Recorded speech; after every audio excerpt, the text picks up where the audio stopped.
ओम श्री गणेशाय नमः। श्री हरि विष्णु भगवान बृहस्पतिवार व्रत कथा। एक नगर में एक बड़ा व्यापारी रहा करता था। वह जहाज से माल लदवा करके दूसरे देशों को जाया करता था और खुद भी जहाजों के साथ दूर देशों में जाया करता था। इस तरह से वह खूब धन कमा करके लाता था। उसकी गृहस्थी खूब मजे से चल रही थी। तो वह दान पुण्य भी खूब जी खोल कर करता था, परंतु उसकी इस दान पुण्य से उसकी पत्नी तंग आ चुकी थी। उसको बिल्कुल भी पसंद नहीं था। वह किसी को एक दमड़ी भी दे करके खुश नहीं थी। एक बार जब वह सौदागर माल से जहाज को भर करके किसी दूसरे देश को गया था तो पीछे से बृहस्पति देव भगवान जो है साधु का रूप धारण करके उसकी कंजूस पत्नी के पास पहुंचे और भिक्षा की यात्रा की। उस व्यापारी ने जो है पत्नी बृहस्पति देवता से कहा, महात्मा जी, मैं तो दान पुण्य से तंग आ गई हूँ। मेरा पति सारा धन दान में व्यर्थ ही नष्ट करता है। आप कोई ऐसा उपाय कीजिए जिससे हमारा सभी धन नष्ट हो जाए। इससे न तो धन लुटेगा और न ही मुझे दुख होगा। बृहस्पति देवता ने कहा, देवी तुम बड़ी विचित्र हो। धन और संतान तो सभी चाहते हैं, पुत्र और लक्ष्मी तो पापी के घर में भी होनी चाहिए। यदि तुम्हारे पास बहुत सा धन है तो तुम दिल खोल करके पुण्य करो। भूखों को भोजन खिलाओ, प्यासों को पानी पिलाओ और यात्रियों के लिए धर्मशालाएं बनवाओ। कितने ही निर्धनों का कुंवारी कन्याएं धन के अभाव में अविवाहित बैठी हुई हैं, उनका विवाह संपन्न कराओ। और भी अनेक पुण्य कार्य हैं जिनको करके तुम्हारा लोक परलोक सार्थक हो सकता है। लेकिन व्यापारी की स्त्री जो है बड़ी ढीठ थी। उसने कहा, महात्मा जी, मैं इस विषय से आपकी कोई बात नहीं सुनना चाहती हूँ। मुझे ऐसा कोई उपाय बता दीजिए जिससे हमारा सारा धन नष्ट हो जाए। बृहस्पति देव भगवान बोले, यदि तुम्हारी ऐसी इच्छा है तो फिर ऐसा ही होगा। तुम 7 बृहस्पतिवार को घर को गोबर से लीप करके पीली मिट्टी से अपने केसों को धोना, भोजन में मांस मदिरा ग्रहण करना, कपड़े धोना, बस तुम्हारा सारा धन नष्ट हो जाएगा। इतना कह करके बृहस्पति देव भगवान अंदर ध्यान हो गए।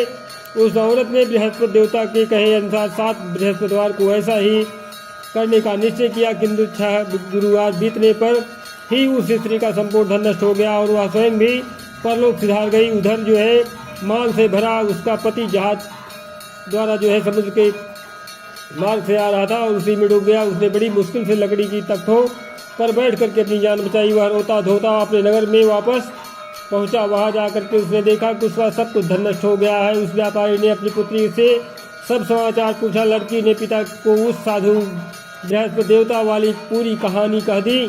उसने पुत्री को शांत किया। अब वह दिन प्रतिदिन जो है जंगल में जाया करती थी। वहाँ से लकड़ियाँ चुन लाता था और वह उन्हें ले जा करके नगर में बेच करके अपनी जीविका चलाने लगा। मगर वह गुजारा बड़ी मुश्किल से हो पाता था। एक दिन उसकी पुत्री से जो है दही खाने की इच्छा प्रकट की, लेकिन व्यापारी के पास इतना पैसा नहीं था कि उसको जो है 2 पैसे दही ला करके देता।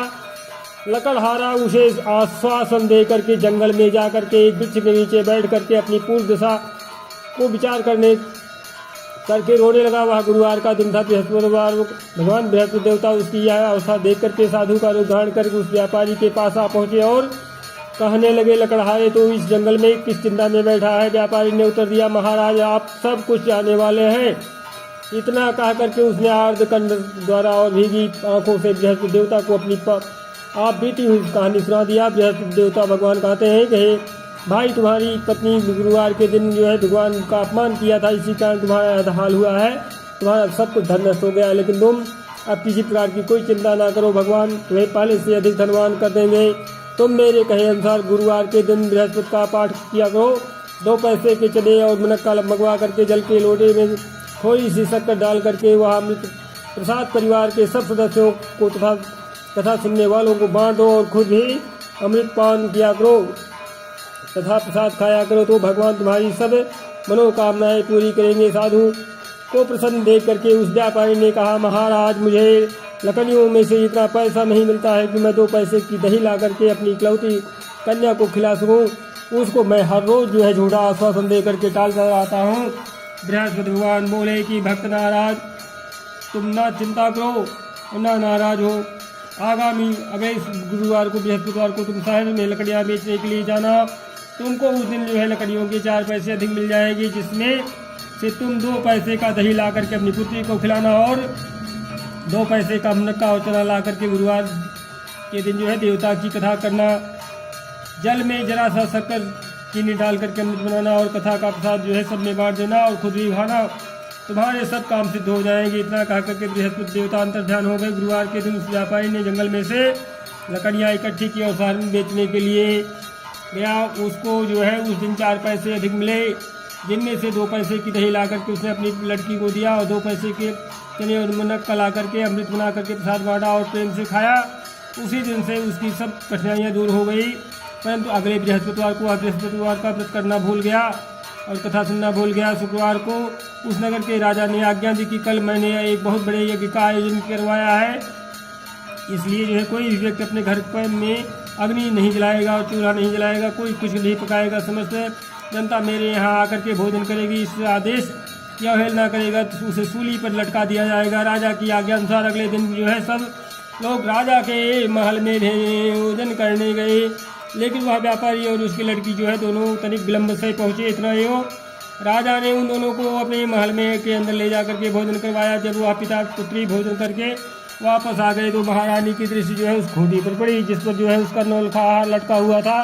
उस खूंटी पर अब हार नहीं था। महारानी को विश्वास हो गया कि उसका हार लकड़हारा और उसकी लड़की खेले गए हैं। फौरन सिपाहियों को बुलवा करके दोनों बाप बेटी को कैद करवा करके जेल खाने में डाल दिया।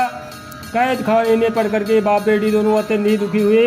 वहाँ इन्होंने बृहस्पति देवता का स्मरण किया। बृहस्पति देवता वहीं प्रकट हो गए और व्यापारी से कहने लगे, महाराज भक्तराज, तुम पिछले सप्ताह बृहस्पति देवता की कथा करना भूल गए थे, इसलिए तुम्हारा यह हाल हो गया है। परंतु तुम किसी प्रकार की कोई चिंता ना करो, बृहस्पति देवता जो है प्रसन्न हो जाएंगे। बृहस्पतिवार के दिन कैद खाने के दरवाजे पर तुम्हें 2 पैसे पड़े मिलेंगे, तुम उसे पैसे उठा करके चने और मुनक्का मंगवा लेना और फिर विधिपूर्वक से बृहस्पति देवता का पूजन करना और कथा करना, तुम्हारे सभी कष्ट दूर हो जाएंगे। बृहस्पतिवार के दिन उस व्यापारी को जेल के मुख्य द्वार के पास जो है 2 पैसे पड़े हुए मिले। बाहर सड़क पर एक स्त्री जा रही थी। व्यापारी ने उसे बुला करके कहा कि बाजार से उसे 2 पैसे के मुनक्का और चना ला करके दे दीजिए ताकि मैं बृहस्पति देवता का कथा कर सकूँ। इस पर जो है उस स्त्री ने कहा, मैं अपनी बहू के लिए कपड़े सिलवाने जा रही हूँ, मैं बृहस्पति भगवान को क्या जानूँ। इतना कह करके वह औरत वहाँ से चली गई। थोड़ी देर बाद वहाँ से एक और स्त्री निकली। व्यापारी ने उस स्त्री को बुलवा करके प्रार्थना की, बहन, तुम मुझे बाजार से 2 पैसे का चना और मुनक्का ला कर दे दो, मुझे बृहस्पति देवता की कथा करनी है। वह स्त्री जो है बृहस्पति देवता का नाम सुनकर के बोली, बलिहारी जाऊँ, वीर भगवान के नाम पर मैं तुम्हें अभी मुनक्का और चना ला करके देती हूँ। मेरी इकलौता बेटा मर गया है, मैं उसके लिए कफन लेने जा रही थी, मगर अब जो है पहले तुम्हारा काम करूँगी, उसके बाद बेटे के लिए कफन लाऊँगी। उस स्त्री की ने व्यापारी से 2 पैसे के लिए और बाजार से चने में मुनक्का ले आई और जो है स्वयं बृहस्पति देवता की कथा सुनी। कथा समाप्त होने के बाद स्त्री और अपने पुत्र के लिए कफन लेकर के अपने घर को रवाना हुई तो देखा कि लोग जो है उसके बेटे की लाश को जो है राम नाम सत्य है कहते हुए शमशान की ओर ले जा रहे थे। उस स्त्री ने उन लोगों से कहा, भाई मुझे जो है अपने लाडले का मुख देख लेने दो। लोगों ने अर्थी को जमीन पर रख दिया। तब उस स्त्री ने जो है अपने मृत पुत्र के मुख में प्रसाद और अमृत डाला। प्रसाद और अमृत के मुख में पड़ने से के साथ ही उसका पुत्र उठ बैठा और अपनी माता को गले से लगाकर मिला। दूसरी स्त्री जिसने जो है बृहस्पति देवता का निरादर किया था, तो जब वो अपने पुत्र के विवाह के लिए जो है कपड़े लेकर के वापस लौटी और उसका पुत्र जो है घोड़ी पर बैठ करके बारात में निकला तो घोड़ी ने ऐसी छलांग मारी कि वह जमीन पर आ गिरा तथा बुरी तरह से घायल हो गया और कुछ ही क्षणों के पश्चात जो है मर गया। तब वह स्त्री रो रो करके बृहस्पति देवता से कहने लगी कि हे देव, मेरा अपराध क्षमा करो, मेरे अपराध क्षमा करो।